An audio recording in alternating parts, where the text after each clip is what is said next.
I want to introduce the presenters for the first presentation, who will be talking about the Panmure Busway Bridge. So the Panmure Busway Bridge is part of the Eastern Busway commissioned by Auckland Transport. And I've got here three presenters, Terry Cheung, Simoné, Myburgh, and Nick Bamford, who will provide a joint presentation for this bridge. So just a few details. Terry Cheung, he is Senior Associate for backup in backup Auckland team office, and he has led the structural design. Then we've got Simoné Myburgh, apologies, Myburgh. She has been the Senior Project Manager for Hogan, and Nick Bamford supported and assisted in the temporary works design for the launching system of the flow structure. Dolly, to you, please. Just one thing, we are recording this event for the other benefit of people. So, any objection from any presenter? No. Right. Yes. Can people hear me? I don't think the mic is working. Not working? Okay, I'll try to speak up. Good evening, everyone. My name is Terry Cheung, and I work for Baker in the Auckland office. And today I also have Simoné from Hogan and Nick from Bamford Consultant with me. And we'll be talking to you about the Panmure Busway Bridge.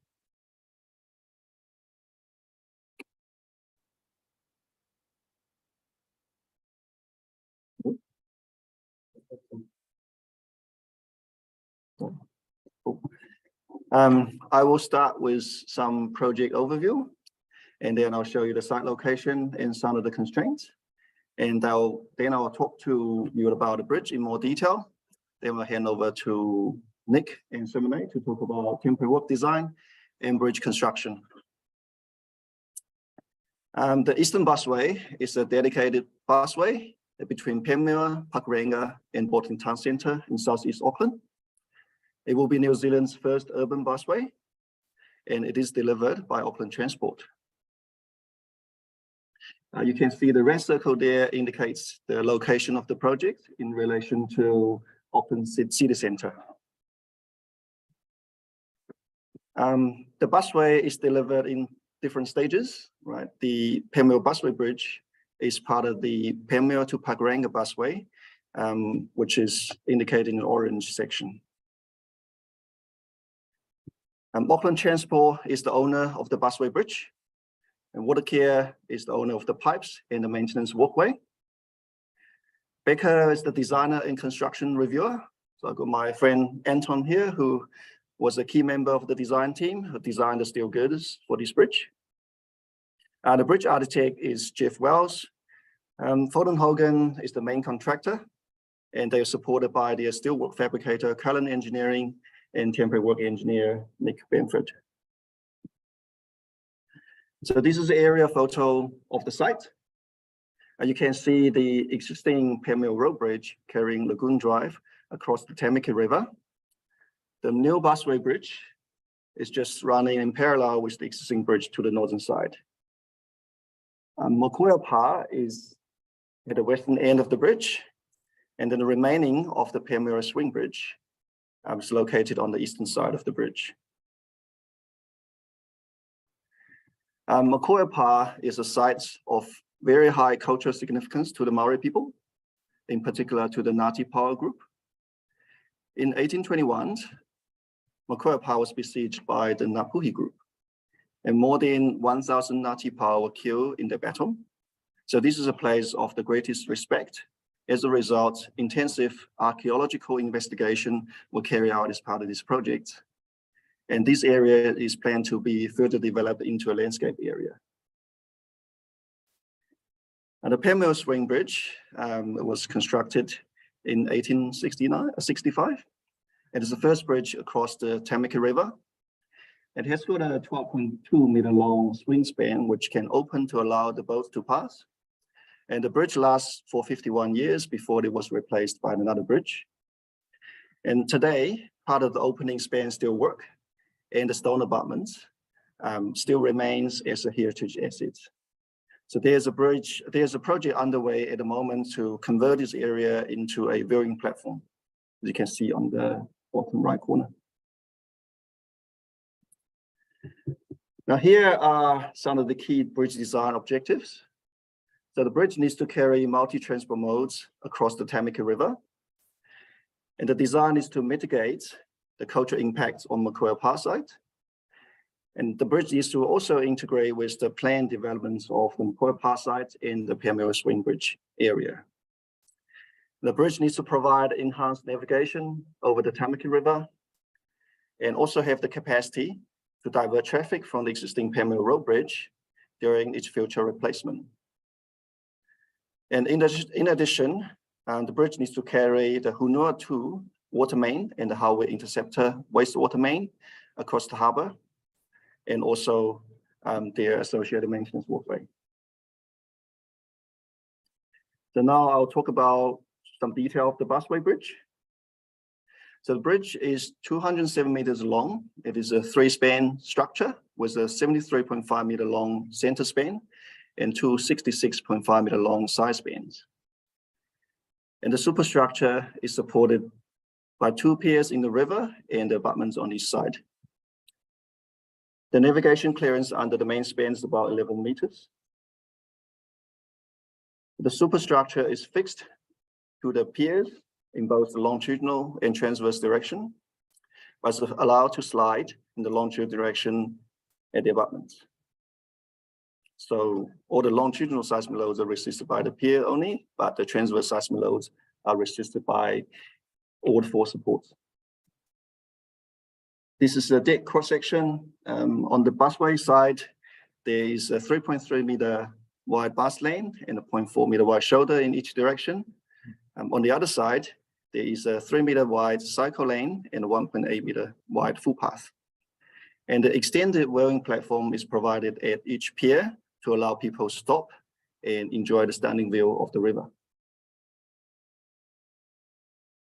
The bridge superstructure comprises 2 main steel eye girders, varying from 2.1 meter deep at mid-span to 3.8 meter deep at the pier. The 2 main girders are connected with steel cross girders at 3.5 meter centers. The bridge deck slab is made composite with the steel girder, and the deck is made of 125 millimeter thick precast deck panels with 125 millimeter thick in situ concrete topping. There is a maintenance walkway structure attached to the main girder, which supports the 1 meter diameter Hunua 2 water main pipes and the 0.9 meter diameter Highway Interceptor sewer line. There are 2 columns at each pier location. Each main girder is supported on 1 bearing on top of each column, and there are transverse steel shear keys provided at top of the column to provide additional lateral restraint.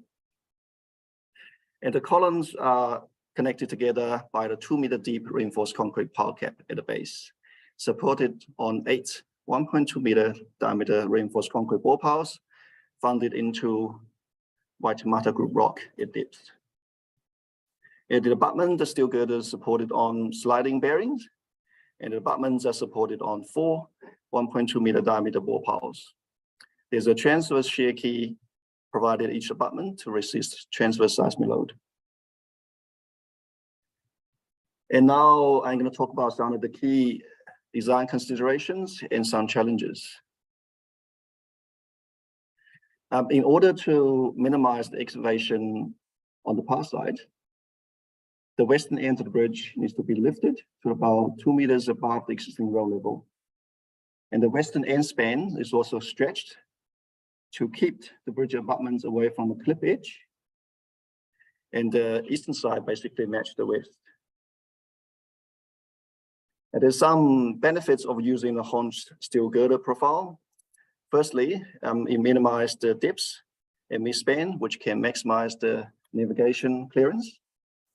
And secondly, it allows the designer to vary the girder depths along the bridge to optimize the use of material at each location. And lastly, the haunch profile creates a striking architectural appearance. large amount of fill is required at the bridge east abutments. The weight of the new fill is a risk to the sediments of the existing bridge abutments, which is right next to it. So as a result, lightweight expanded polystyrene blocks are used instead of traditional engineering fill to manage their sediment risk.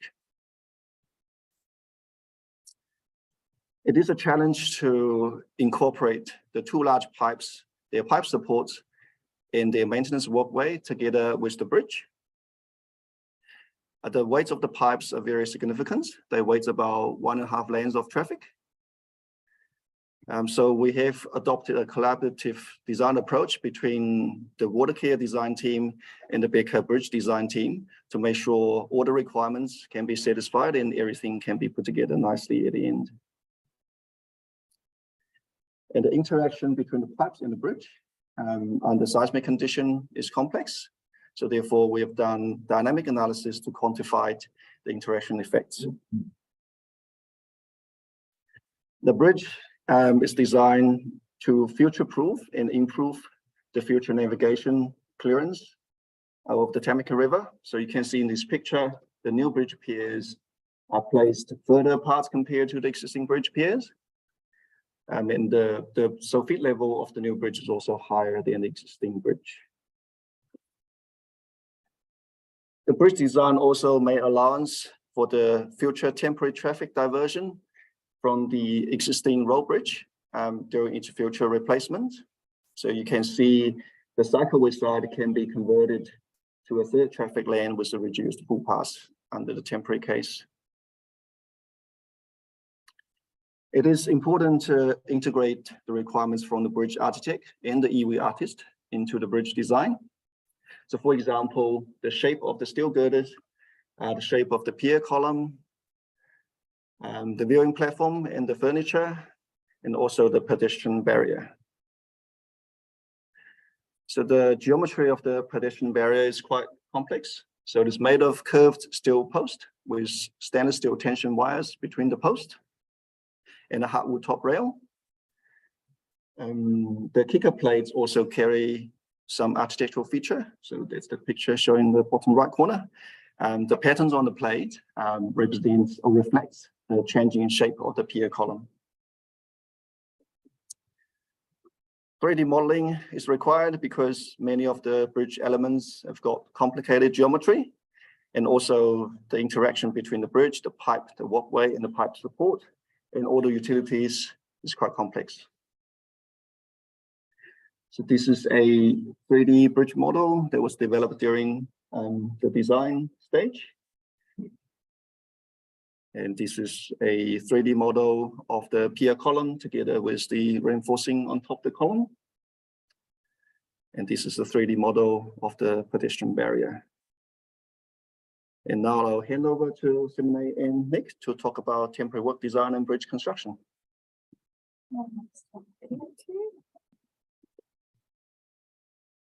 Just to start with, we'll play a video of the time lapse from the construction.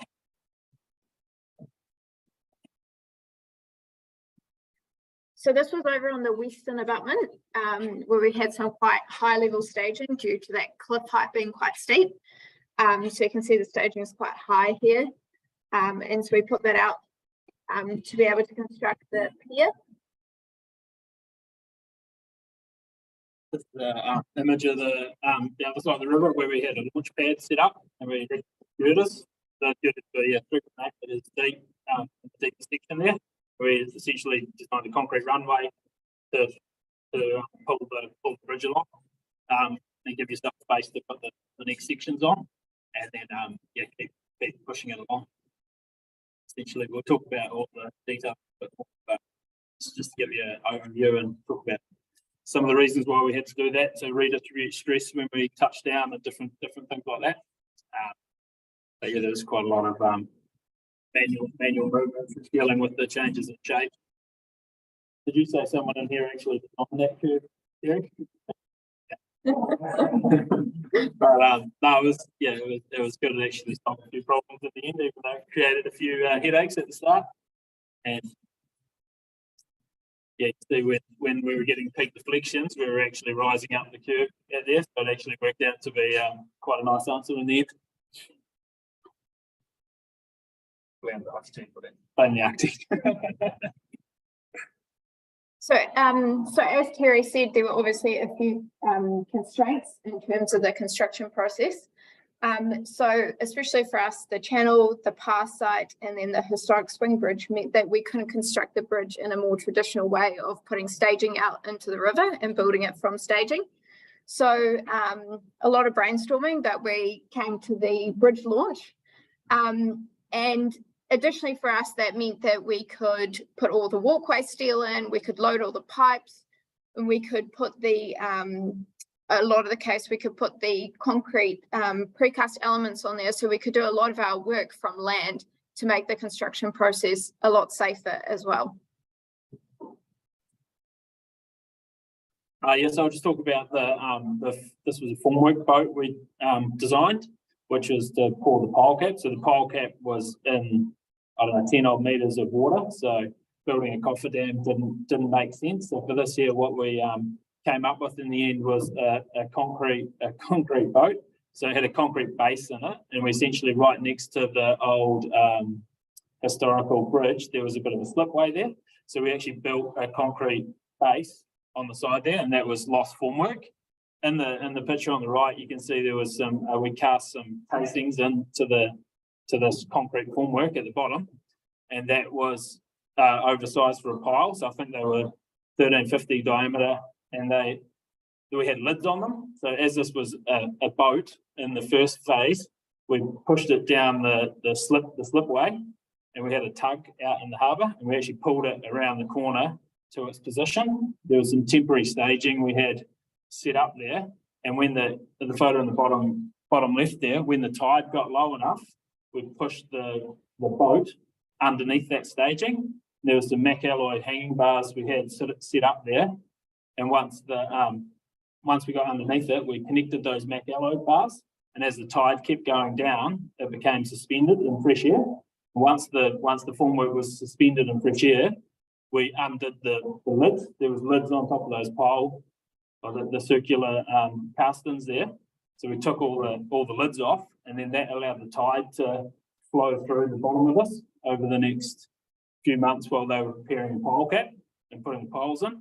So yeah, it was essentially a boat on stage one, came around, then we hung it off some temporary staging. Once the tide went down low enough, we took the lids off, and then the water was coming in and out. It was effectively a piling gate for the guys that were piling until they managed to fit all their casings in. And then we cut those lids. We cut a hole in the lids that matched the size of the pile, bolted them back on, and welded them onto the pile casing. And that effectively made a seal for them to turn it into a formwork. So that kept the water out. And there was pretty big tides there. It was, I think, around about 3 metre tides, some of the big ones. So that, I think we ended up making the boat 3.5 odd metres deep. And on one, early in the piece, on one of the first storms, it got very, very close to the top, within about 100 mil. I think one of our last decisions was to make it 200 or 300 mil high. So there's quite a humorous email that went around as it held. But at the end of the day, it wouldn't have mattered too much if it did flood at that point in time, because you just pumped the water back out and started again at the next tide. But there was some temporary struts that went across the top there to tie it all together, and then Fulton Hogan went in and put all the reinforcement in there and poured the pile cap. And once it had cured, the freeboard on the top of it was about 1 metre or so above the top of the pile cap. So it gave them a working handrail and everything. And then once that had cured, that whole shape was all bolted together. It was segmented into 5 or 6 segments, and we unbolted it all and took it back and did it again for the next for the pier 2. So you can see in the image, just go back one, Simoné, on the top right over here. These are the hanging bars that came down off the staging here. So that's what it hung off as we floated it in. And then this is when the piling was completed through here. So there's those hangers again temporarily. And this is once we finished the piling, take off, seeing well the take on hand and really bolted around the engine. And yeah, you can see the collaboration as well. So pretty interesting concept that was thought up by the Fulton Hogan guys, and then it's come up with a way to make it work. but yeah, it worked. It was pretty successful and worked really well. We had a little bit of waterproofing tape up the joints on the outside that did the trick. So yeah, that dealt with a few gaps, but no more gaps. But yeah, it didn't leak. It was pretty dry. You can see in those other photos, and yeah, it had sort of 3 meters of bed on it. And it worked well. So yeah, this is a bit more about the launch itself. So there was varying sections of the bridge and varying curves. The bridge, as Terry was saying, came up an elevation about 2 meters, and then it had the curved shapes that ran across the different areas. The fattest bit of the bridge was 3.8 meters deep I-beams, 1,200 flanges, I think, and about 120 mil thick. So a chunky old piece of steel. And then the end spans got down to about 2 meters, similar sort of sizes. So each of those segments got fabricated up north with Pelham Engineering out of Whangarei. And so the longest bits were about 50 odd meters, 51 meters, I think, to the splices. And they got transported down in one piece down over the Green Islands and straight into site over a couple of nights. Interestingly, though, the guys at Cullens have a machine that can fabricate an I-beam. It's a beamline machine, so that any of the steel plates up to, I think, 3.1 meters can be fabricated in the same manner you would fabricate a flat I-beam. There's a machine that pulls it through and essentially welds the bottom flange to the web. Do a 12 mil fillet weld through a robot essentially on the flanges, and then they get it to the other side. It does the same thing. And to make that profile, they cut the web to the right shape and effectively press the flange into it and then weld it up. So it's all magnetic and robotic that does it. It's quite an interesting process. On the fatter sections of the bridge, that machine can only do 3.1 meters. So that had to get split through the middle and got built as 2 T's, and then they had to manually weld the butt weld through the middle of the deep sections. So yeah, there's a few different processes around the fabrication of that, depending on the sizes and shapes and whoever's doing it and what equipment they have available. But certainly something you would want to consider when you're looking at different shapes and sizes. If you can automate those processes, it's a hell of a lot cheaper and faster than if the guys are manually welding stuff by hand in terms of program time. So just in terms of, I guess, the launch, so there was obviously the steelwork and the launch itself, but behind that, as Nick was saying before, we constructed a launch plane on the eastern abutment. So that's where we did all our assembly. And as Terry showed, if I'm not sure if you remember, but there was quite a large section of EPS that went into there. So we had to go through quite a lot of further geotechnical investigation and design to get this area signed off to be able to use it as a launch plane, because you can imagine all the steel sitting on there, and a 280-ton crane. So there was quite a lot of geotechnical temporary works that had to go into to make this happen as well. Yes, on the picture, just go back one. Simoné, we essentially made 2 concrete rails at the back, and the mechanism for rolling it along at the back had a load skate on it. So you can just see there in the middle, we cast in a PFC upside down or on its side, and that PFC essentially guided the wheels as it came along, but also gave it a steel-to-steel surface with some low friction as it rolled along there. So there was a concrete beam that was cast into the ground, and the wheels came along with it at the back on the tail. And yeah, importantly, from an engineering point of view, it was quite critical how much settlement we got at the back, because that would change stresses in the bridge during various phases. So it was actually quite sensitive to what sort of movement was going on at the back there. So it was actually, there was a bit of rigor around the geotechnical part of it and a bit of monitoring about how much things are moving and settling at the back in case we needed to adjust things as we went along. So just in terms of the craneage and logistics, so as Nick said, they were obviously fabricated up in Simoné and came down as big sections. So I believe it's the biggest piece of steel that's come over the Brindewins. So road closures and things as you're going over the Brindewins to obviously make sure that you can get the clearance. So I was lucky enough to go in the truck one night to see the last girder coming down and to see it sort of hanging over the edge of the cliff of the Brindewins as you're coming down is quite a sight.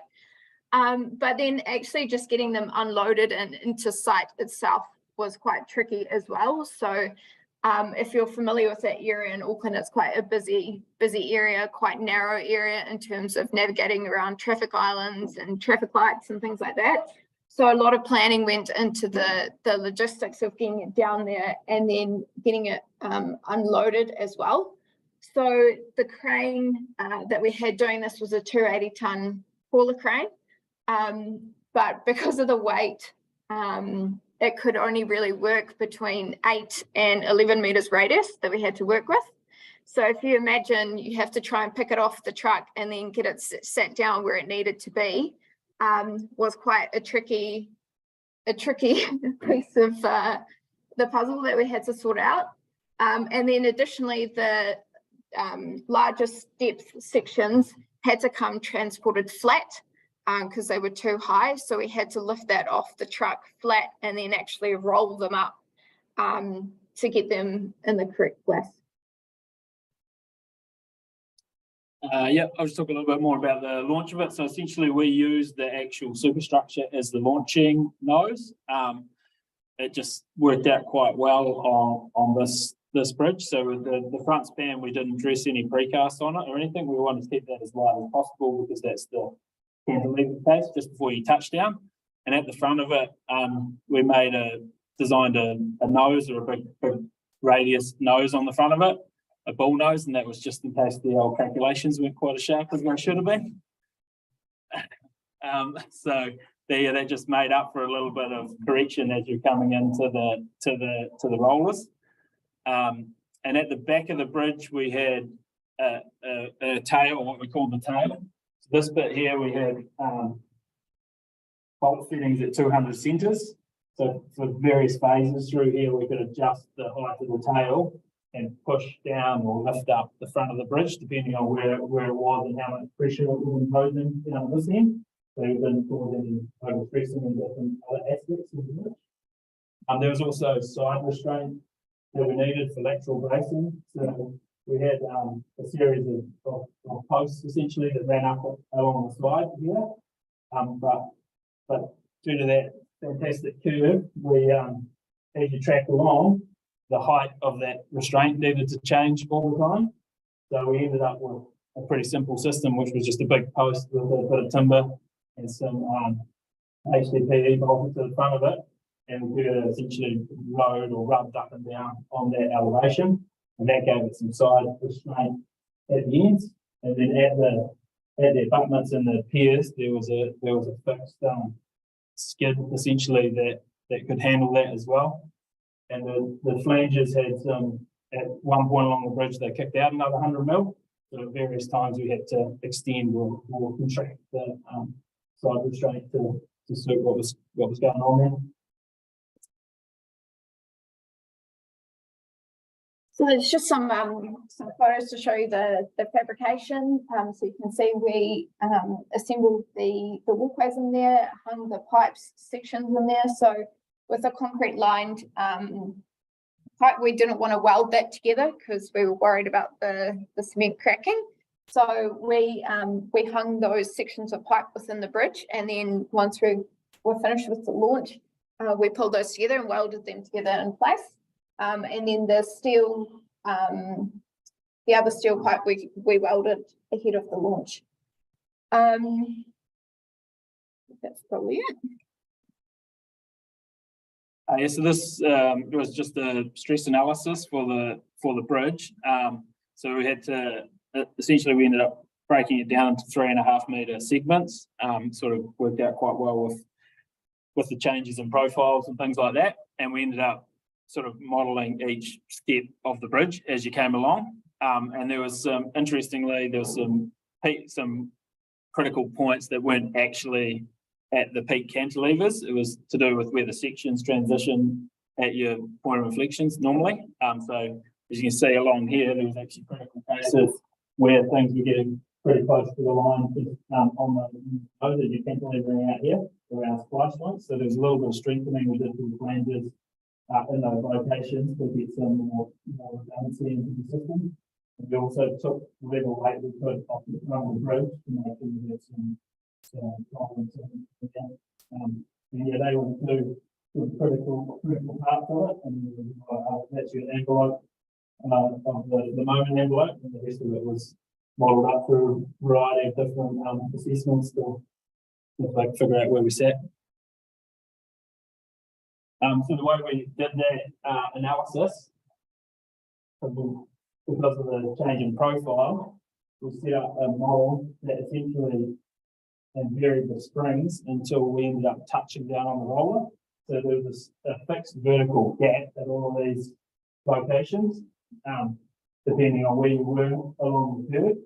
And so in the modelling, we changed the spring, so it resulted in that much deflection. That's when it sat back on the roller, and then people on the design actions based on that. So there was a fair bit of rigmarole getting through that, and then often I would get to the last few stages and realise something was overstressed, and you would come back to the start and adjust the back and go through it all again. So after a fair bit of cursing, we got there, but yeah, it was pretty repetitive to get through the process and figure it all out. So you see here, this poor touchdown, you get some really high moments, but then as we cut them down and we adjust the things around, the stress has got markedly.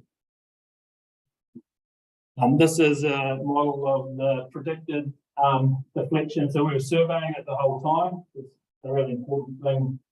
Whatever you're doing is to make sure that your modelling is matching what's actually happening out on site. So because nothing was straight, when the bridge just rode the curve, the actual RL of the front would go up and down depending on where you were on the wave. So the first thing we had to do was figure out where it was on the wave, and then you had to figure out the actual displacement on that value. And so this was the grey line where we were trying to plot against. And the yellow and the blue here was the left and right girder, and that was what we measured on site. So we set some limits in that of where we were needed to be in the envelope, and if we were outside that, we would stop and assess what's going on, try and figure out if there was something untoward happening or depending on that. So at this point here, we're about halfway along, and a few of the riggers were looking at me because the front of the bridge was on the downward bit of the curve, and it was pretty much pointing at the bottom of the pier. And they were starting to scratch their head. But yeah, as you came up on the next bit of the wave, it got back up and it hit the pier. So even at that point, I was a little bit nervous. It looked like it was heading straight for the bottom of the hill. Interestingly, with this as well, so we were surveying both girders, but the sun hit one of the girders directly, and not the other girder was shaded by the other one. So we saw quite a big difference in the deflections that we were getting between the two girders. So that was quite interesting. So initially, when we were doing it, the surveyor was keeping track of one girder, and then when we stopped to do a readjustment, he'd take the reading on both. So initially, the first launch we were doing, after a while, we were like, why is this one deflecting so much? And then we checked the other one, and so it took a while to figure out, but definitely something to be aware of. Yeah, we had one morning, the surveyor went out just before we launched. It was about an 80 metre backspan, and the sun had just started hitting the top flange, and it changed the RL by about 20 or 30 mil or 50 mil or something. And we were scratching our heads about the survey and wondering whether it was time for a random drug test. And then I went and watched them do it. And then we finally got to the bottom of it and I had to apologise to him. But it was fascinating how much it moved. And then when we put the precast on the top of it, one side was getting heated and it was bowing sideways considerably, relative to the other one. So it was surprising how much it did move. Yeah. That made it quite hard with keeping the bridge straight as well while we were launching. It continually wanted to sort of go towards the one side.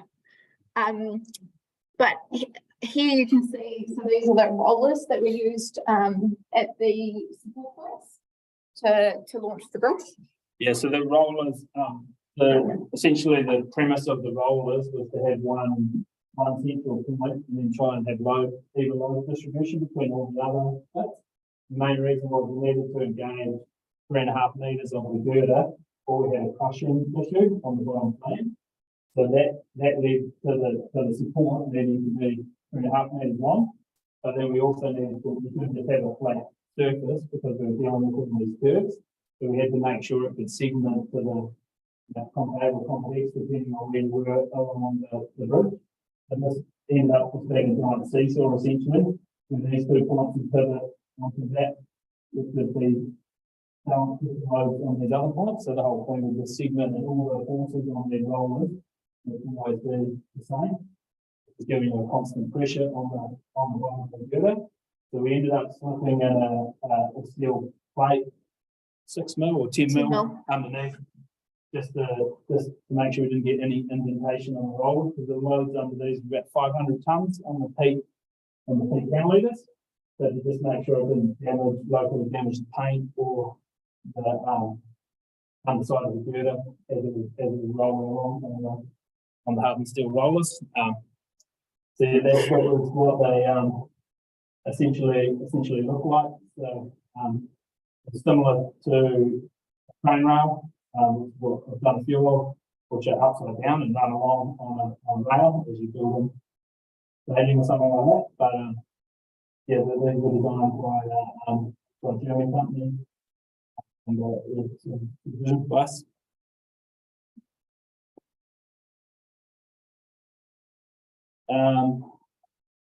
Yeah, so that's what I'm move this thing up a little bit.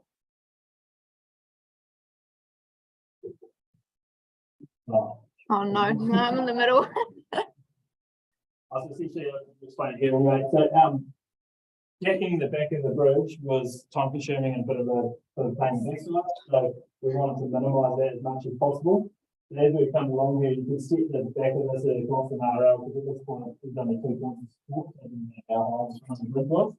But once we got to that point there, on that stage 7, we couldn't just keep pushing it, or you'd break the back of the bridge here.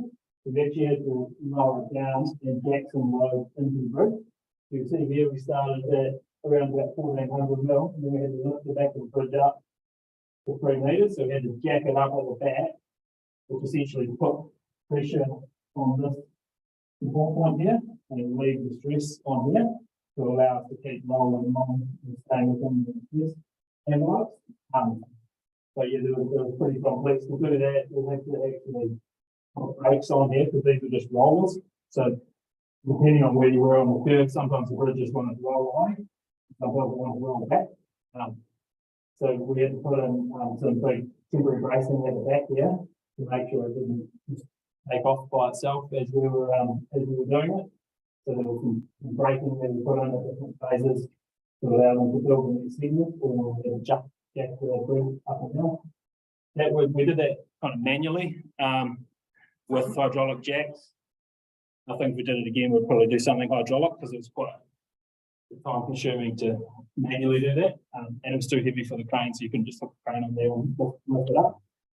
So on the back stand, we put everything on that we could. There were pipes, precast, handrail, well, not handrails, maybe. No. But yeah, we put everything we could on there.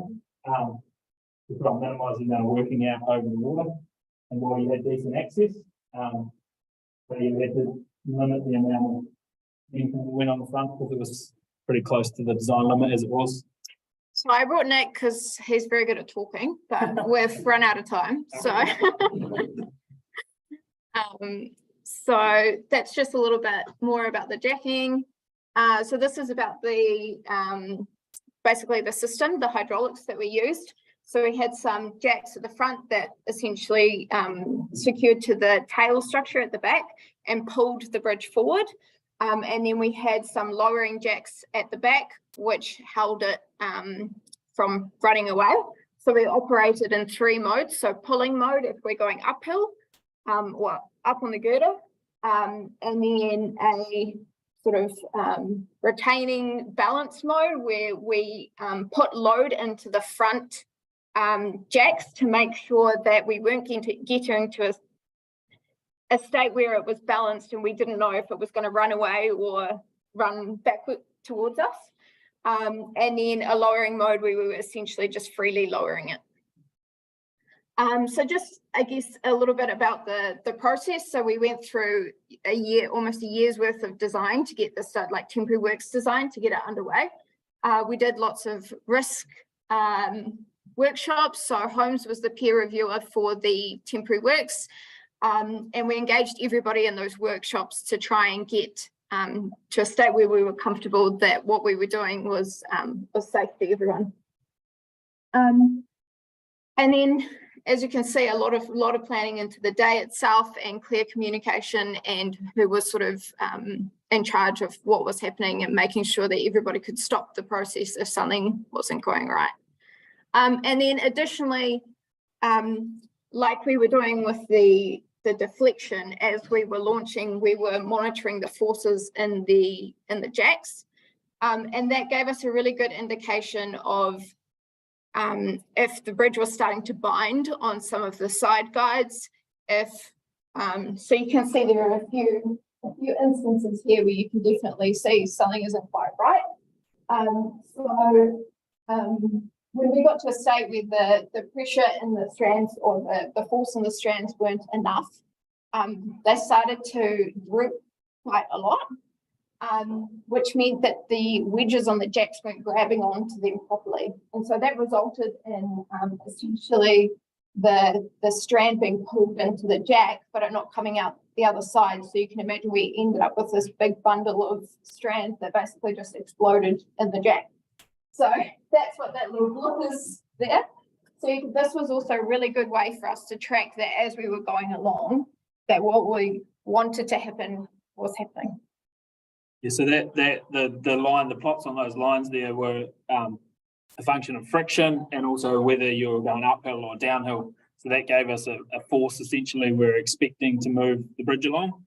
And the lines on there, I think, were 1%, 3% and 5% of friction, which is where we're expecting to be sitting in the range of. And that's what we're plotting against to make sure that we were in those zones, or if something was snagging or not performing as anticipated. Sorry, I skipped you. And overall, I think it was a really successful project for everyone that was involved. We had a really good working relationship with the client and with Becca, obviously with Nick and the steel fabricator. So yeah, thank you.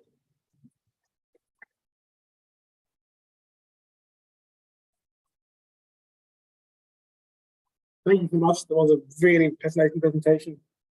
I didn't know that you can use design boats to build bridges. Well, there you go. We are slightly over time, so perhaps just 1 or 2 questions maximum. Quick question. We're in a marine environment. What's the design life and how long will the paint last and how are you going to recoat it next year? The design life is 100 years, and then the paints will last 40 years as per requirements. Yeah, as a primary structure.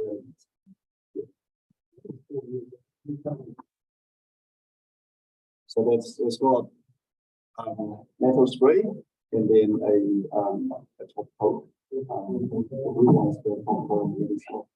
That's in spray underneath it.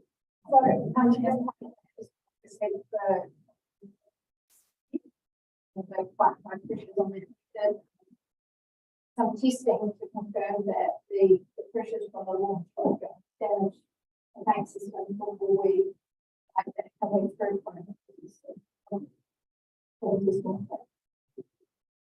one more question. Otherwise, we'll move on. Thank you. Thank you so much again.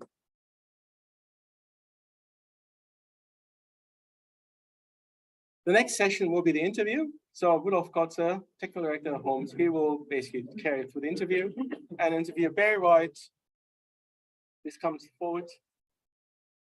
And thanks, Ronald. So in our sessions, you may be aware of the fact that we don't only celebrate great projects, we also celebrate the engineers in our industry. So tonight, it is my pleasure to welcome, and I'm not saying introduce because everybody knows Barry, pretty much most of them, to welcome Barry Wright to This Is My Life section of our gathering. So Barry decided after 40 years of professional engineering that he's going to hang up his, I think he said slide rule, calculator and hard hat. I think most of us understand hard hat and calculator, but a few of the younger people here might not know what a slide rule was. We'll have to tell them. So we thought that it would be appropriate. Did I touch something wrong? Or you need to go on to his presentation.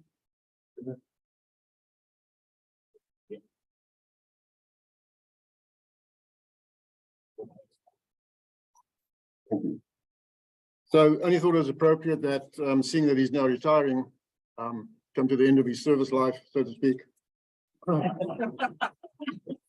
Although we all know that with good asset management, there's a lot of life left, is to join us and share some of their journey with us. And I'll try to figure out and remember at my age when it was that I met Barry, and it was about 23 years ago, I believe, when I was with Homes the first time. So, and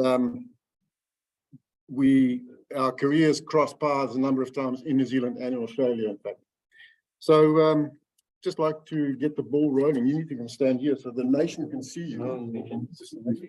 You want to tell us a bit about your career, Barry? I'd love to, Rudolf. Actually, first of all, I think the first time we met was when you soon after you arrived, and I gave a wee bit of help in trying to secure a bridge management contract. Yeah, that's It right. was very hard going in those days. I apologise for that. It was very hard work. But anyway, yeah, I'll just give you a quick summary of my career. And I suppose it all started in the fourth form. You have to choose what subject to do for school cert. So you have to decide which way you're going. And so our careers advisory office was one piece of A4 paper. It was landscape.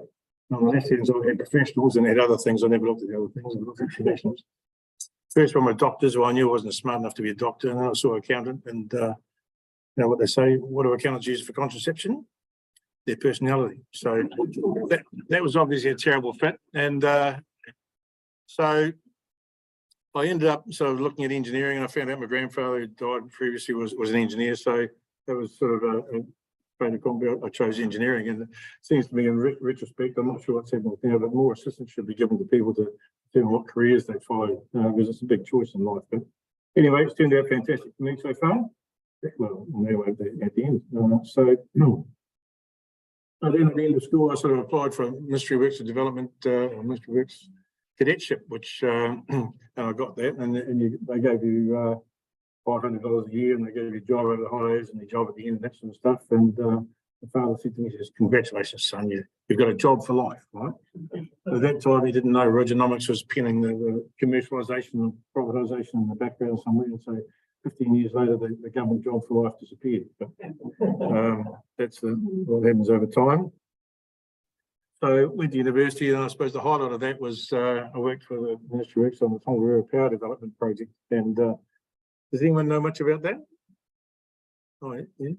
No, well, I was really impressed with that. You know, it was great big engineering, and so I was just a student labourer doing nothing much. But there's an aqueduct comes off Mount Ruapehu not far from Wairu, and it's a pipeline that picks up about 25 streams, water from 25 streams flowing south. It takes it across under the desert road. You never see that, into the Mofong River. They dammed the Mofong River with a structural arch dam, and instead of the water flowing south, it flowed north, and they put an underground power station at Rangipo, then into a canal, to the lake in the back of Takano and through tunnel in Takano down through the Takano power station. So that water went through 2 power stations, and it went through the whole Waikato scheme, and just always impressed me. It was a fantastic scheme, and in line with our current sustainability things. But anyway, I worked on that. So at the end of the university, you had to apply for where you wanted to go. So I applied for Napier and Hamilton because I'd had a few good hires there. I got Wanganui. So Wanganui was a district design office, and in those days there was a national office who did program standards and technical standards and that sort of stuff, and sophisticated design they wanted to do. And then district office did the regional design and regional management. Then there's residencies in Palmerston North, Wanganui, and New Plymouth, and they did the actual work on the road. The people actually did the work on the road and that sort of thing. So and to sort of describe the relationships at the time, soon after I got there, there's this notice put outside the office, and there's this great big Christmas card on it. In those days, those big Christmas cards and cards were a novelty. I sort of flicked it open, and it said, "Merry Christmas, the Bullshit Castle from Palmerston North Residency." I went into Trev, who's there from the year before. I said, "Trev, that isn't too good." He says, "Oh, don't worry, we sent the same card to head office." So there's a bit of a breakdown. There's a bit of a structure there. And in the office, I was the graduate. There's a graduate from the year before, and the graduate from the year before that, and senior engineer and a team leader, and then a district design engineer. So there's a structure there.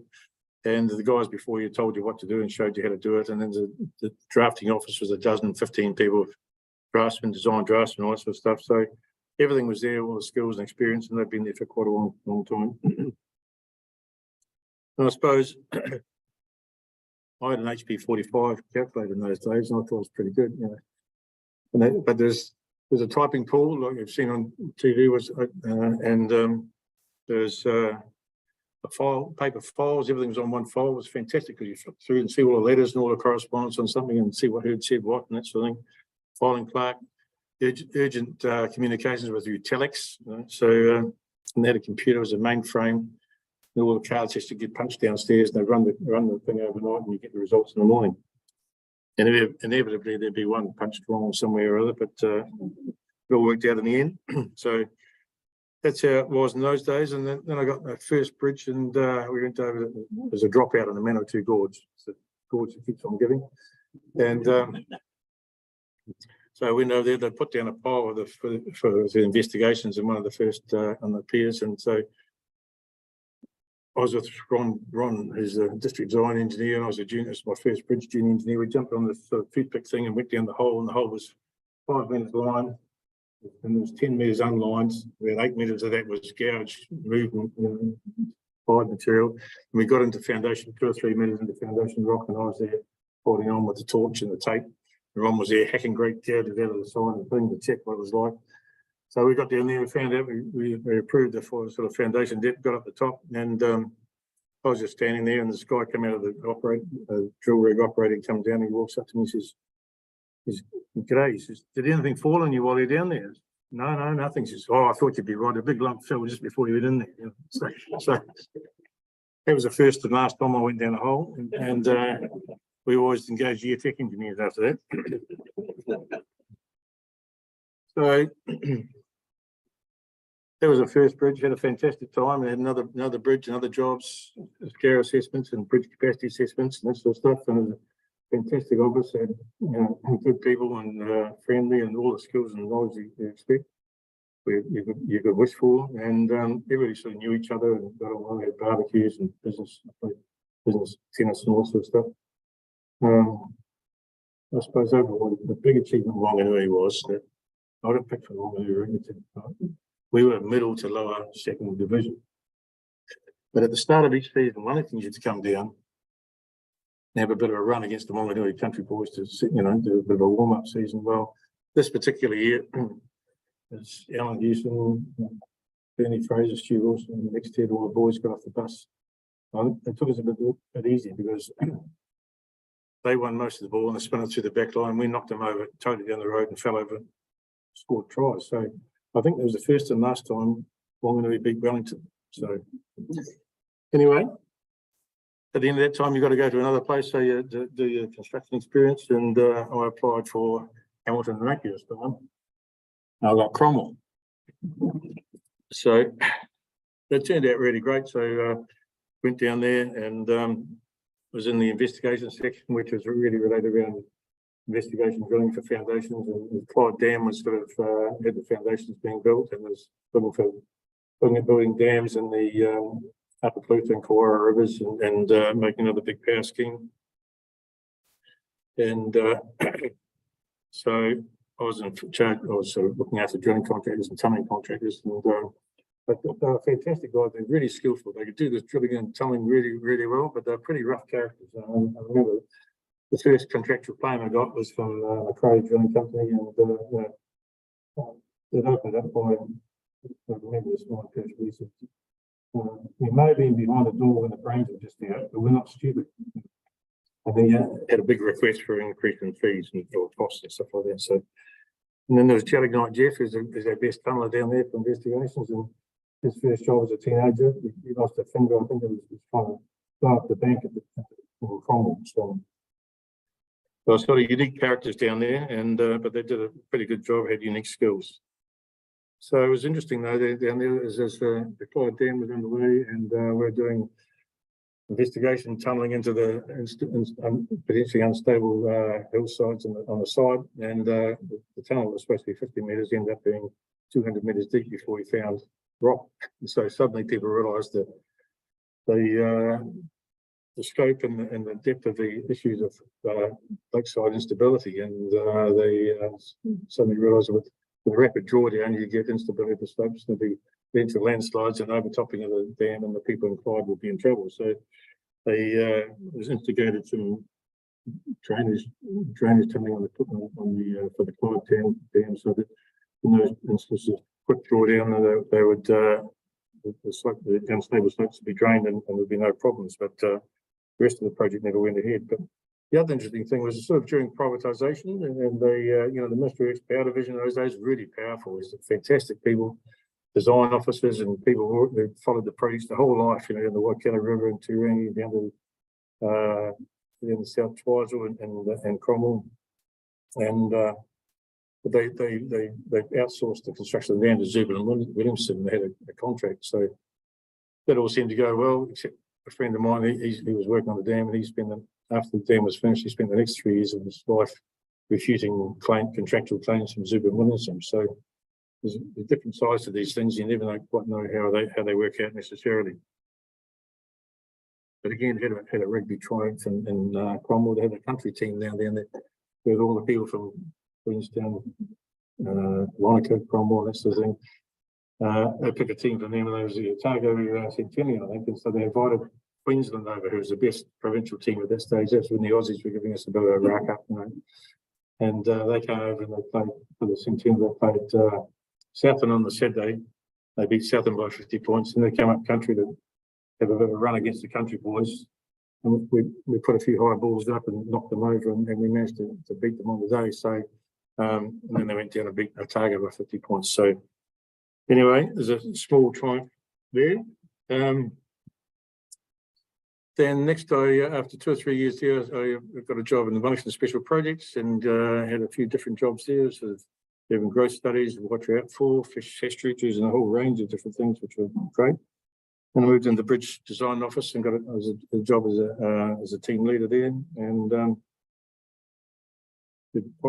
things were starting to commercialise a bit. We did Pakuranga bridges and girder interchange for the City Council, and cycling bowl was a fortuitous event in those days. We got replacement of the Wairau River Bridge, which was fantastic, and a couple of other jobs out of that.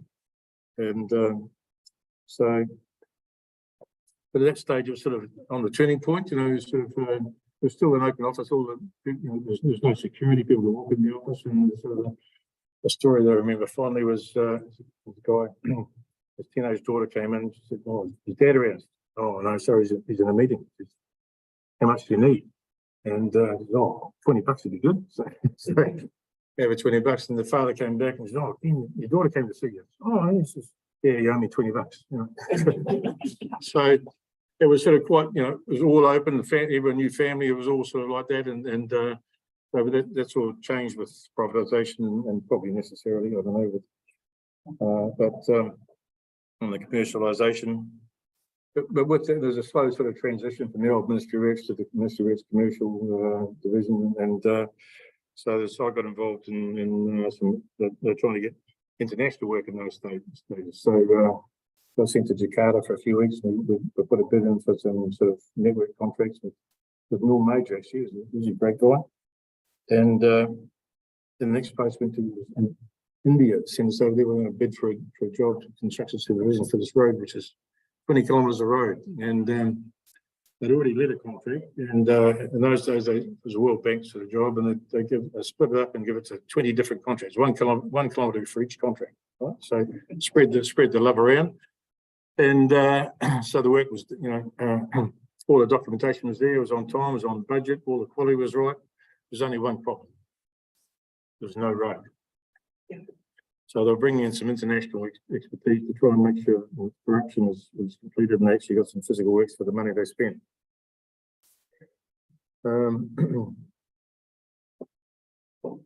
Also went to, we got a job in Papua New Guinea. We got to bring an electronic bridge management system, which is probably the last thing they needed. But anyway, they had a pretty good manual system. So we went over there and there was a small group of guys and for a few months. And we had to do some inspections to check out what the current status was of a few bridges, find out how the system was working, the manual system. And so the local guy was briefing us and said, well, you go from here, Port Moresby, this far. He says you can go by yourself. You go from this part to this part. He said, you need to get the police to go with you to protect you. He said, what happens when you get to that part? He said, oh, the police won't go with you after that. You're on your own. So it was a pretty interesting place and get a bit of a eye opener. And the biggest entertainment of the week was reading the police report on Monday. And I remember one which was from the Highlands. It was a very quiet night in the Highlands, or quiet week in the Highlands. There's only one murder, 5 serious assaults, and somebody stole the safe from the police station. So, it was interesting. 95% of the people over there would have given their shirt off the back, and the other 5% would have killed you as soon as they look at you. So it's sort of interesting sort of things. Anyway, I'm not sure they got much out of our bridge management system, but that's what they got. So anyway, sort of my career sort of transitioned from design to design management, then got into sort of project management, and so I had to find somebody to do the design management side. Nobody in New Zealand, so we scoured the world, interviewed hundreds of people, and after that, we finally managed to find the perfect guy for the job. Was Jeff Crow. Remember that, Jeff? He actually turned out to be better than me, but don't tell him that. So, but at that stage of the commercialisations, I think Transit New Zealand was the sort of asset owner, and they were sort of down to 130 odd people, I think, at that stage, and so it's about then I got an offer from Montgomery Watson to go and work for them in network management, asset management, and project management from the transport group. And so I took that up and went over there. So I saw a family group of 20 odd people and startup sort of consultancy business.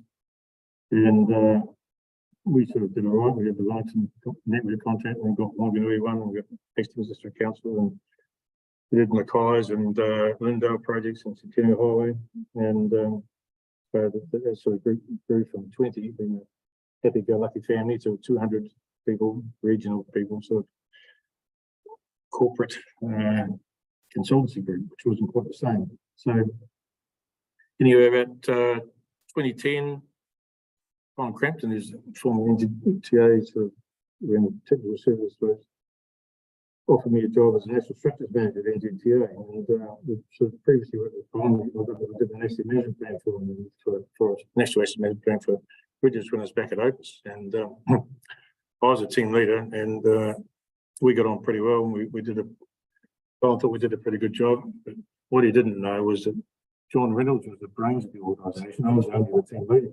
So anyway, that all worked out well for me in the end, and the first day I walked into NZTA, John Reynolds was there, so everything was okay. So anyway, that was sort of maybe the start of the rebuilding of NZTA or transit and the technical capability.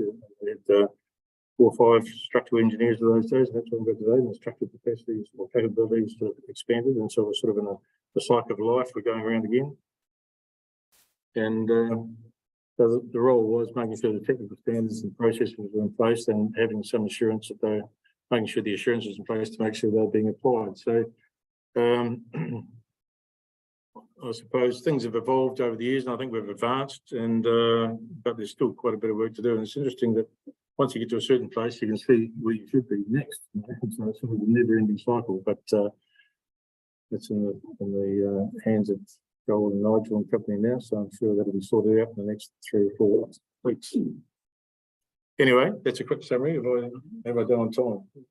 Oh, you're way over. Way over. First time ever. Or over budget. Okay, can I jump to the last question? Oh. I'm going to skip a few things. And that is, out of your illustrious career, 40 years, is there any sort of stuff that you would want to share with engineers here, what you've learned and what you can see? A couple of slides. Yeah, well, I suppose. I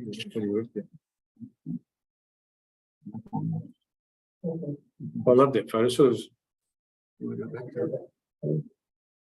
Sort of, Summarizes it, doesn't it shows that the enterprise is hope or something about that thing, even though they're seriously overloaded. So, how do we change those forward?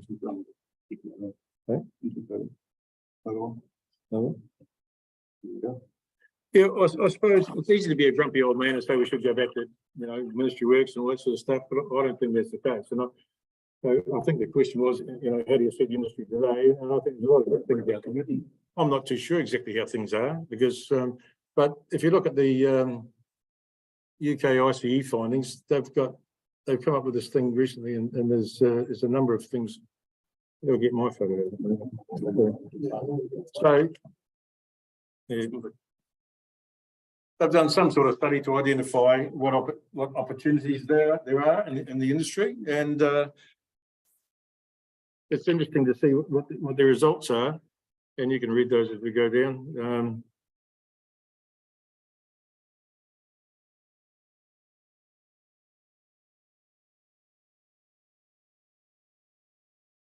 But obviously, I mean, we're much better in the UK, but maybe some of these things might actually apply to us.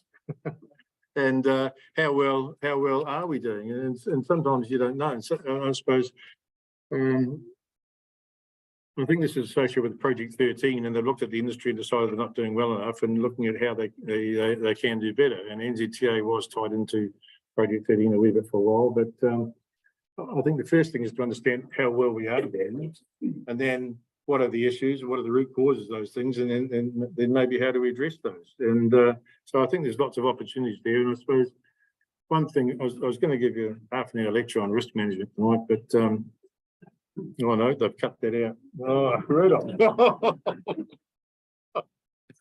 Oh, but sometimes you go through doing these things. We've been doing risk management, risk assessment for a long time, but I suppose it's been a regionally based organisation, and it's been based on projects around asset management. And looking into it, we could do that lot of stuff a lot better to have a national picture of risk, and to be able to collate that nationally and understand what that is. To be able to understand what risk is out there, which haven't the known unknowns. I think Jeff, you did the defects of the vulnerable structure screening program. Well, we're still working our way through that. There's a lot of stuff we don't know. We don't know, and there's the stuff you don't know, and another one. But anyway, I suppose it's not necessarily what you do; it's how you do it, and making sure we're doing things really well. And there's lots of opportunities around out there to do that, I think. So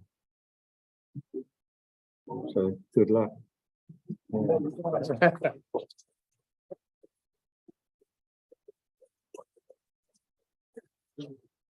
all of us, we might keep up as a management. I think wine is actually a good routine maintenance. Exactly.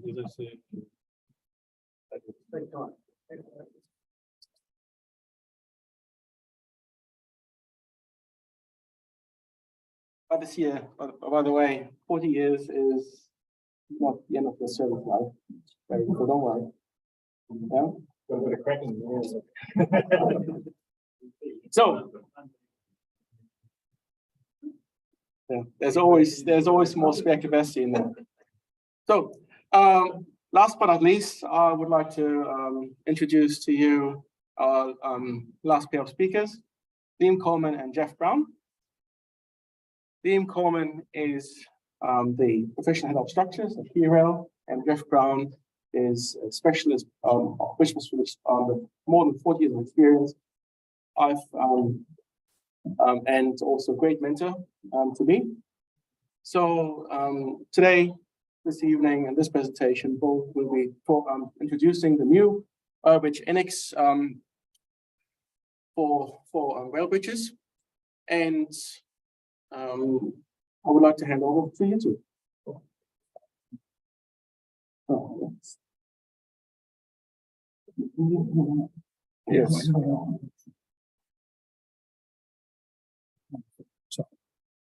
I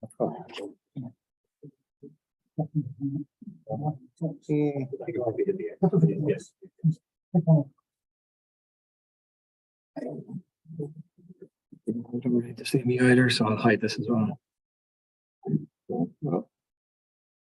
Stick that there. Sweet.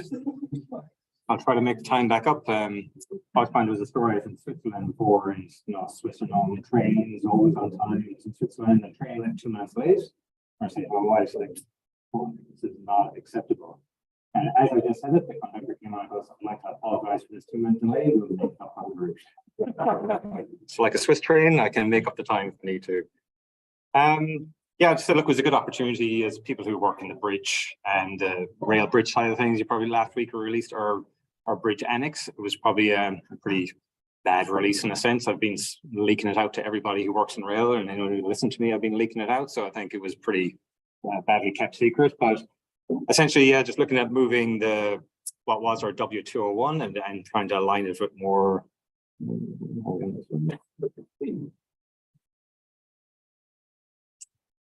Which one? The arrows? Oh yeah. Ah yes, right.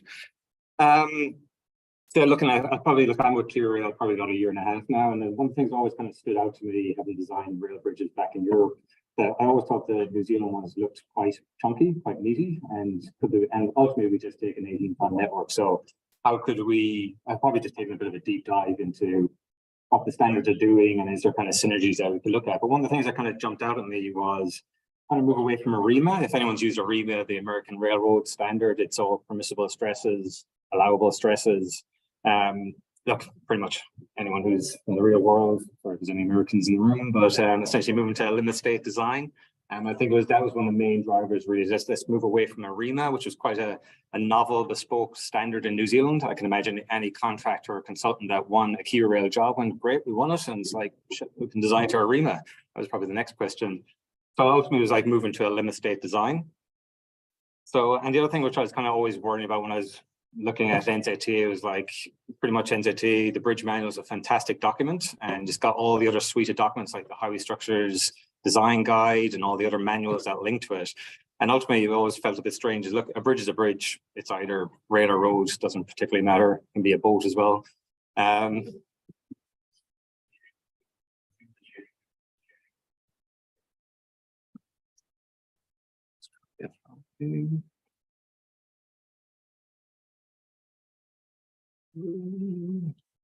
Presenter mode.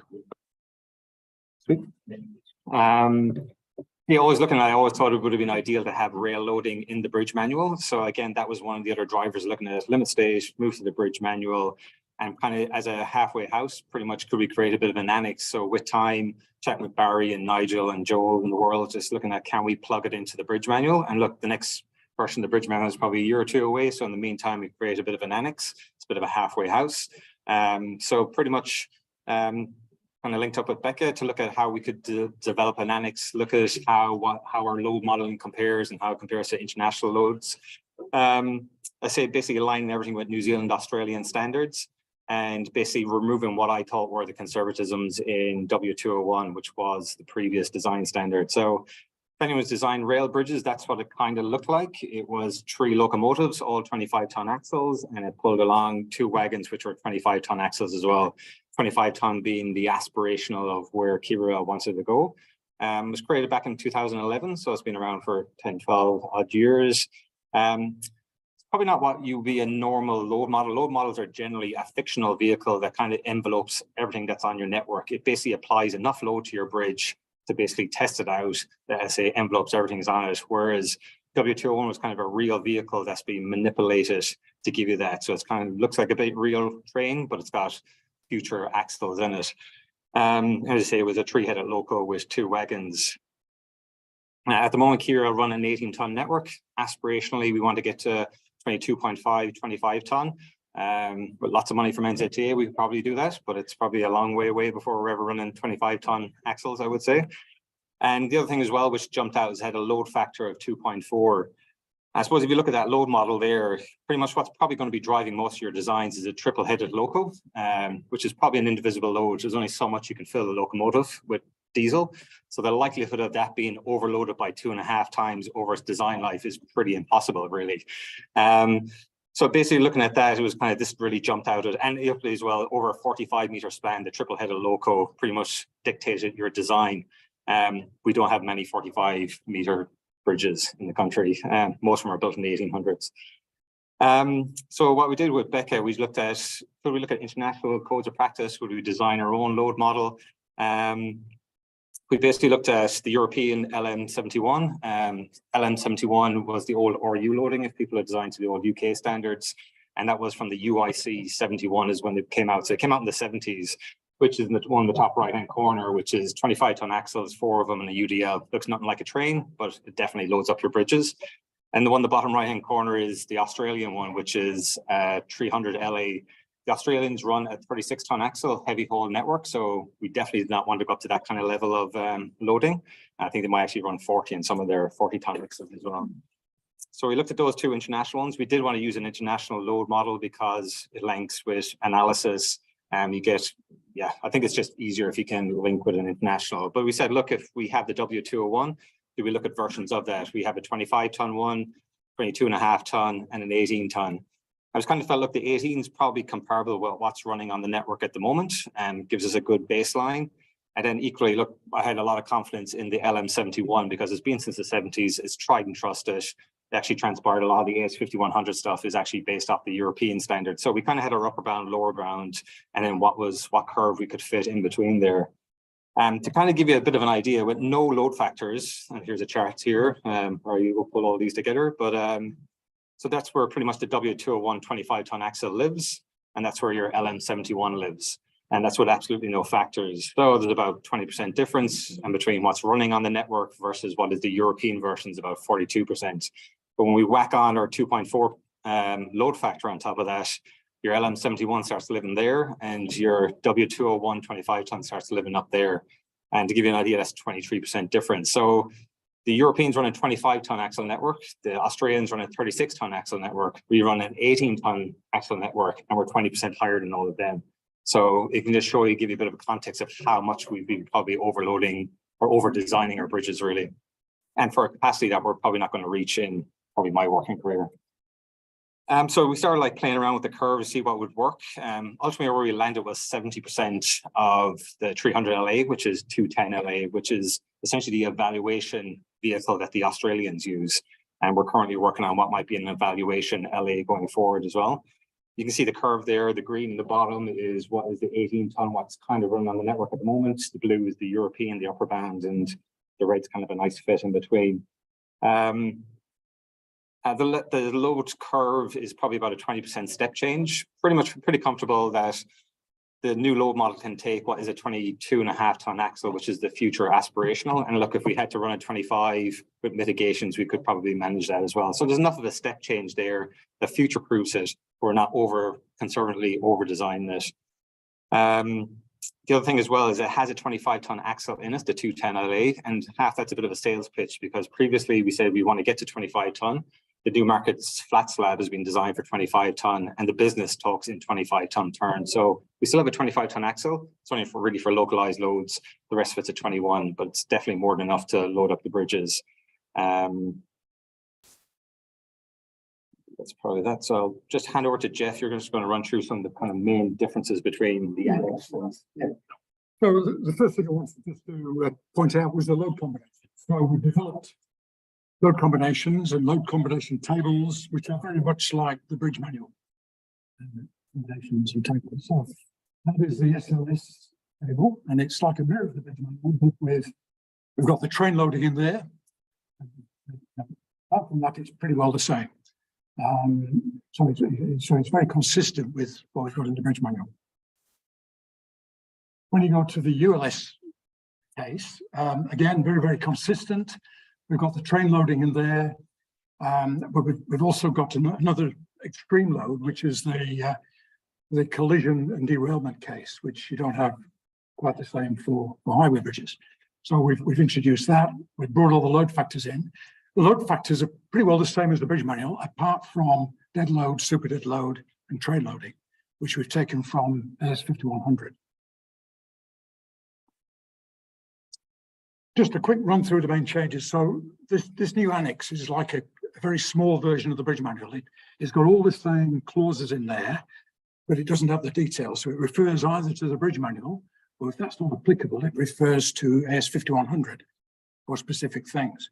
So you can have it alongside your bridge manual, and you quite easily follow, where you go for a particular section.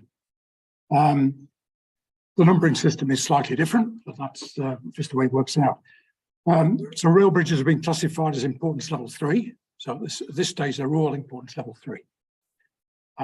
Waterway design to the bridge manual, there's a difference there in that we're designed for both the 1 in 100 case and the 1 in 1,000.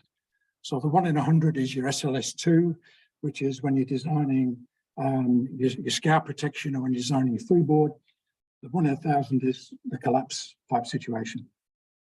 Train loading 210 LA as we just talked about, but we scale the 5100 values for things like derailment and collision loads. We don't just take those very high values out of 5100. Now the load factors we've used, so again, pretty well follows the bridge manual. Apart from dead load, we've got 1.2 and 1.1 for concrete and steel. Super dead load, we've got 1.7, 1.4 for ballast and direct fix. And the live loading is 1.6, and that reduces to 1.4 and 1.2 when you start to combine it with the environmental cases. Dynamic load allowances to 5100. Fatigue loads to 5100, except the number of cycles is got to be New Zealand specific, so that comes from KiwiRail. Construction load combinations come in, which we didn't previously have, and they just follow the bridge manual. And then, of course, when you come to design, you're designing to 3.1. So you're using partial pre-stress now. Instead of following a reamer, which was a zero tension design, we now allow tension and cracking. So we have to control the cracks in the way the bridge manual does, and we have to control the stress ranges for fatigue, the same as the bridge manual. And just a few more, the field design is to basically 3404 and AS 5100, which is the same as the bridge manual. Fatigue design to 5100, earthquake design to the bridge manual, but we've defined what emergency traffic looks like because that was never previously defined for rail bridges. So it's not the same as a highway bridge, which needs to be up and running within a certain time period.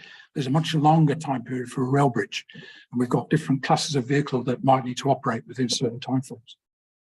And then site stability foundations, all that is bridge manual. We've also put in reporting procedures, which refer to the Highway Structures Design Guide, technical approval to the Highway Structures Design Guide, a process for departures. So if we can't meet the standard, we need to go to Liam for a departure. What do you do? And we've also got some various W201 requirements, which have been transferred across to this new document because we didn't want to lose them. And we've introduced new requirements for things like walkways and drainage, which were missing from the old W201. It also refers to the KiwiRail standards for clearances and survey and transitions and those kind of things, where there are specific standards already existing. And lastly, we've got a commentary in the appendix to the annex. We've got a commentary which again mirrors all the clauses and tries to explain and provide some of the background. So that's kind of just a very brief summary of what's in there.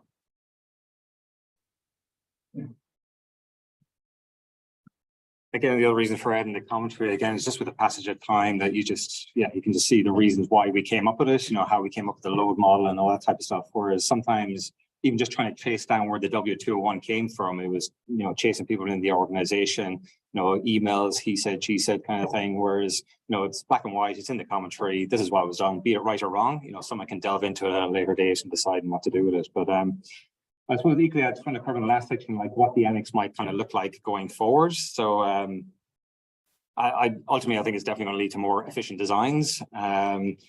I think it's going to take a bit of readjustment for people. What looks like a normal rail bridge is not going to look like a normal rail bridge as you've been designing them. I think they're going to look a hell of a lot different. We've been kind of try before you buy before we released it. So Beckett WSP have been looking at steel versions, and it just happened through one of our bridges down south on the South Island 194. Homes are redesigning this to basically make it more efficient for craneage reasons. So homes are getting to redesign that with Nervari. So there's people in the industry kind of starting to use it. They have been probably for a good 6-ish months, and that's helped inform the annex. The other thing with the annex, look, it's going to be a work in progress for 12, 18 months until we can hopefully get it into the bridge manual, at which time it's kind of embedded into the industry and you kind of get used to it. We iron out all the kinks and hopefully it should be pretty stable after that. So again, just one of the things that just kind of in the departures kind of world, or what we've kind of changed as well, is in the past we've had very wide decks, and the reason they made them wide decks is so you can walk across the bridges safely.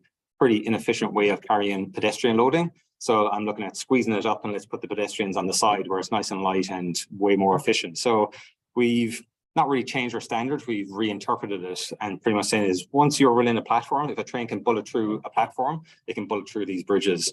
So we can reduce the width from 4.6 down to 3.1, which is a massive step change. And ultimately what that's leading to is your construction debt drops from what was probably 400 or 500 up to 700 is dropping down to 220, 300, which again, whereas traditionally we probably would have to do a lot of direct fix rails. Now we can actually get away with ballasted deck and probably increase the soffit at the same time.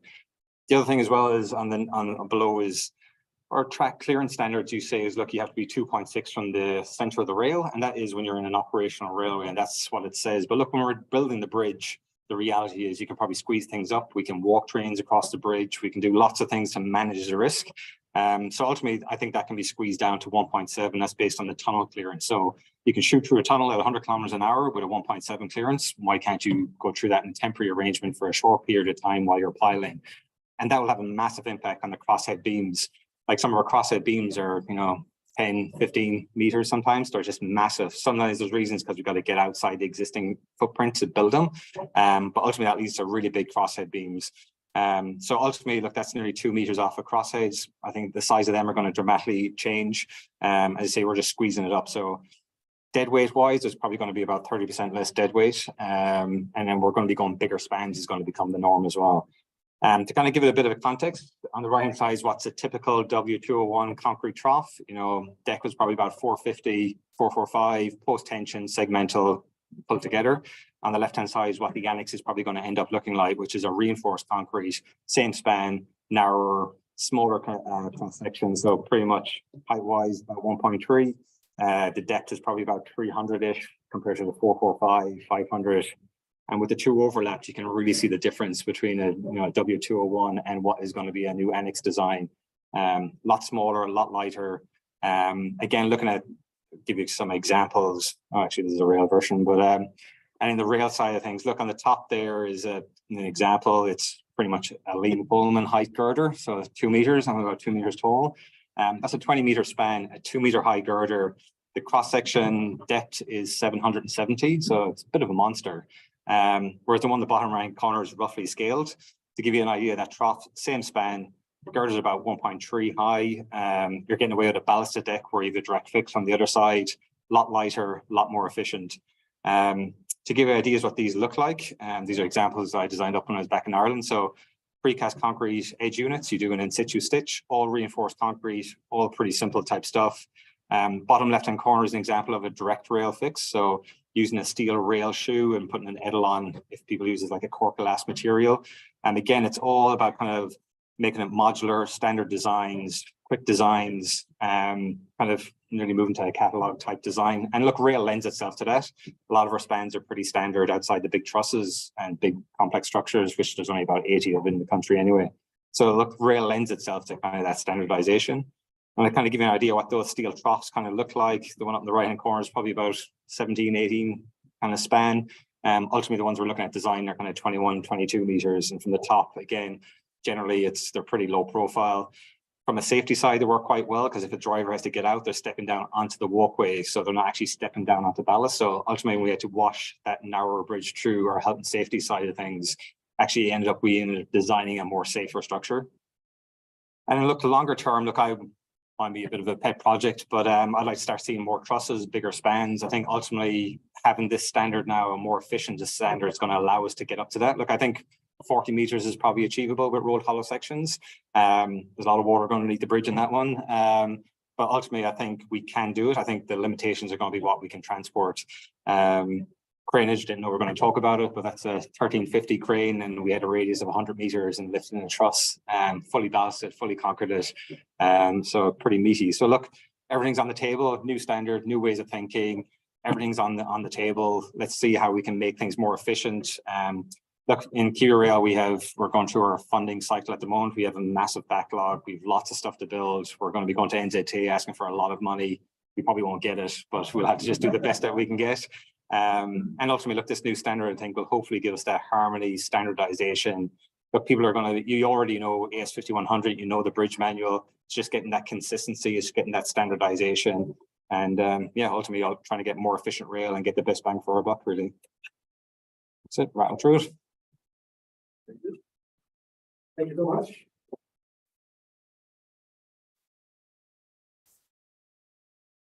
All right, let's check. So first of all, I'm opening the floor for questions. Any questions regards to the annex? Any other presenters? This is the loading. You said on that table when you go along, it's only effectively what the load was for contract on the bridge.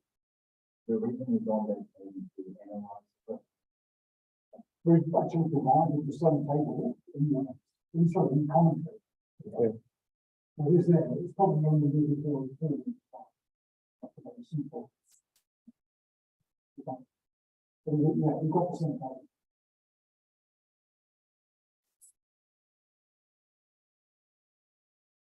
You mentioned that now you've got a comment on the geotechnical design, which you refer to the bridge manual. From my experience, it seems like it's a big change because the geotechnical engineers do know that KiwiRail solutions sometimes are much riskier compared to what a Kataki does. This sort of, decision that you've made, or you guys think that you can still compromise it from time to time, because it looks like, it's going to be a huge change, in my view, in terms of geotechnical design. Yeah, I get your point. I think the stuff we've been providing, we've been tending to follow this number. And, in terms of power design and design for that spring and all that kind of thing. Something small, Yeah, the corridors. So we're pretty familiar with this whole big movement. I didn't see the message. I can see that some situations where people haven't been doing that, and so yeah, I think it's a conscious decision to adopt a big manual. No reason why a railway might be making a standard. Yeah, I think the other thing as well is that encouraging departures really. Ultimately, our levels of service after post-event are nothing compared to when we get home to a hospital or whatever it might be. A couple of $100 million of settlement on the bridge is not a big. We just pile in more ballast and we can have a track on it pretty quickly with restriction.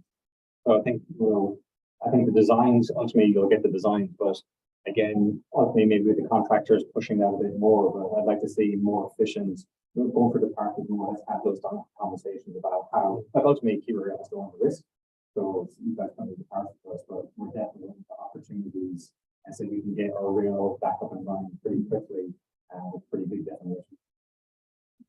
Perhaps one thing to add, considering that the loading level is going down, the loads are going down, the structures are becoming lighter. And in terms of the way you exercise from the plant relations previously for based on W201, you would be ending up with basically 70 greater loads. But by the loading rule and the standard, your pile actions, your pile ones reduce. So you've got significantly more options of how you design your piles for this new type of panel picture, for this new type of standard. So there are more opportunities. And also from a size perspective, bridges are effectively single degree of freedom system. You make your lump mass lighter, yeah, it reduces automatic seismic demands, and that might be potentially essential considering the changes that are coming next year around 2025. Anything else? I've got any questions on Zoom, so if no questions, then thanks again. And I want to, at the end of the presentation, please call up all presenters to the front.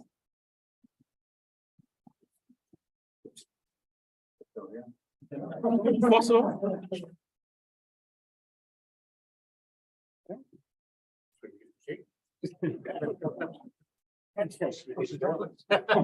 handshake without money. So, great. Let's so, on behalf of the CISO committee, by the way, after starting out the committee, the committee really wants to thank all presenters coming here, spending time, putting some really great conversations together to share their experience on this project and development of the standards. So, so here, thank you to these presenters, Ian Coleman, Jeff Brown.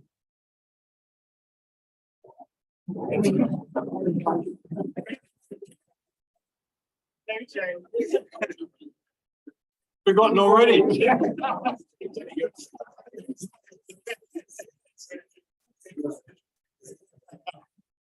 Simoné, Myburgh, and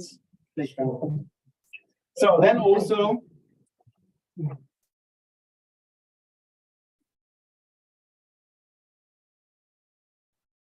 then I also would like to thank the sponsors. So Motors for organizing soft drinks, peanuts and chips, Home for organizing the wines, and Becca for organizing hot snack food and beers. And please join me.